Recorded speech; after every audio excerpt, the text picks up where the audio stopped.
The left has done such a good job over the last couple of decades with messaging.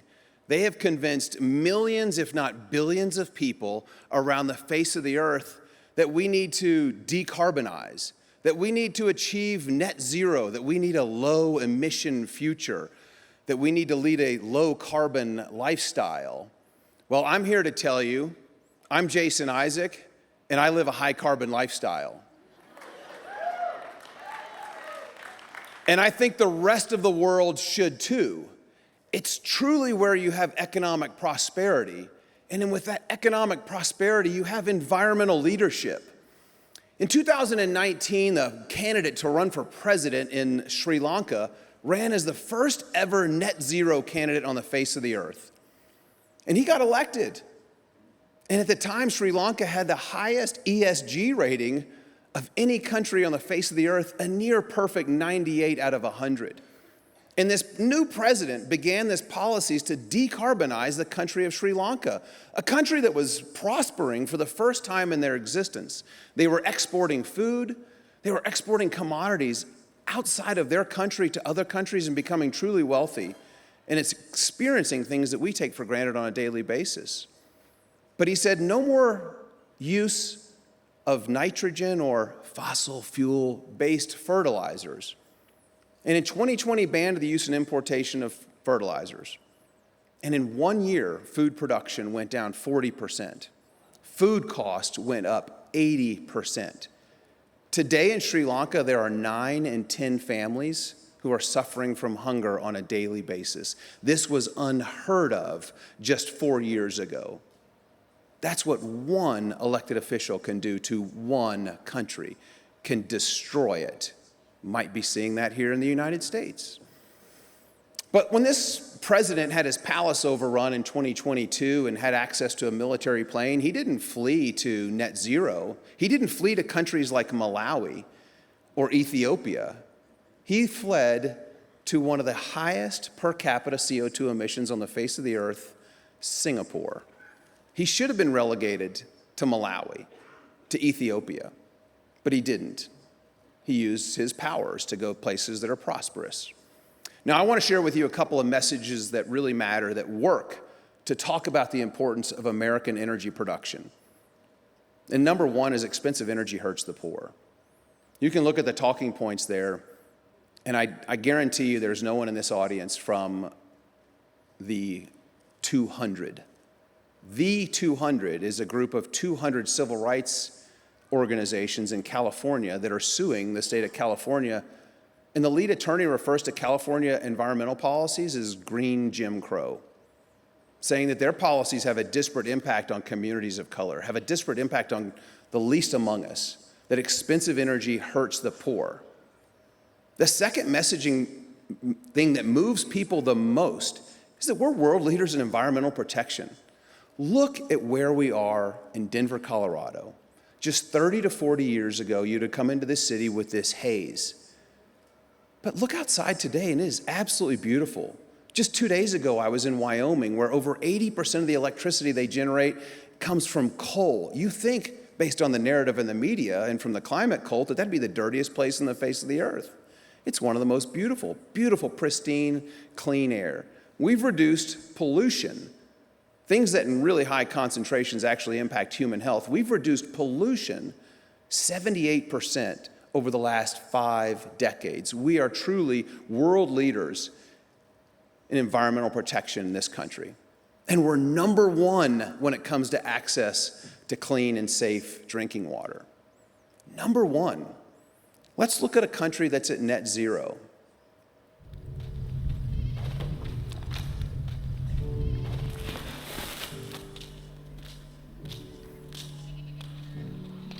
So this is a UNICEF-produced video. I'm sure they never thought that someone would be using it to advocate for affordable, reliable energy, namely from fossil fuels and nuclear energy, but I do. Aisha is a 13-year-old girl who lives at net zero, and this is what net zero looks like. This is why I say decarbonization is dangerous and deadly. It's no way to live. She doesn't have access to running water, and neither do 2.1 billion people on the face of the earth. The most heartbreaking thing to me in this video is when I did research and found out that women like Aisha spend time collecting water. 200 million hours a day women will spend to collect water because they don't have access to affordable, reliable energy. Here in Colorado and in the United States, we stand over the key to ending poverty. And that key is energy that we produce, and we produce it more responsibly than anywhere else on the face of the earth. And when you have globalist organizations like the World Economic Forum, the World Trade Organization, the United Nations, the World Bank, and so many more that will deny access to capital to countries like Ethiopia, that if they're going to invest in energy produced from fossil fuels, energy that would lift people like Aisha and women around the world out of poverty. But no capital for them. I think that's treasonous. I think they should be called before Congress. We should begin human rights tribunals from people that are leading these organizations that are denying access to capital. But do you know what the UN, yes. But do you know what the UN will provide to countries and girls like Aisha, funded by Bill Gates? Long-term and plannable birth control. That's heartbreaking to me because they know that young girls like Aisha at 13, they're going to be attacked on their journey. They're going to be sexually assaulted. They're going to be raped.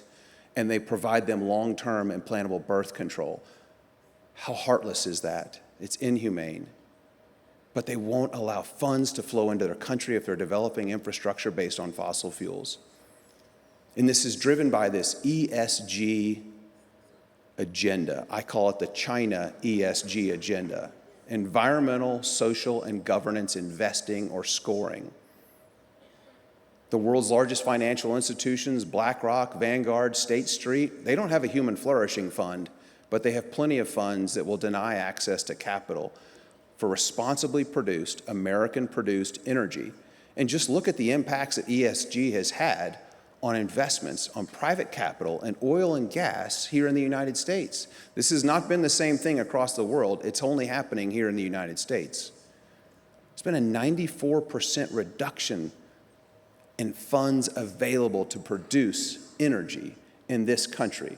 And that's why our production is still off of its peak from just 3 years ago. It's not a coincidence. The climate cult and the climate cartel is attacking us at every angle to deny people like Aisha access to affordable, reliable energy. As I said in front of the United States Congress earlier this week, House Committee on Oversight, I said, it's not about emissions. It's not about pollution. It's about control. And that's the China ESG agenda. So when I have young people tell me that we need to keep it in the ground, that we need to ban fossil fuels, I like to show them this video and ask them, what are they going to do without? What are they willing to give up? Because fossil fuels make modern life possible.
Yes, fossil fuels make modern life possible. We take them for granted in this country, and we shouldn't, and we need to be the leaders that educate the rest of the world.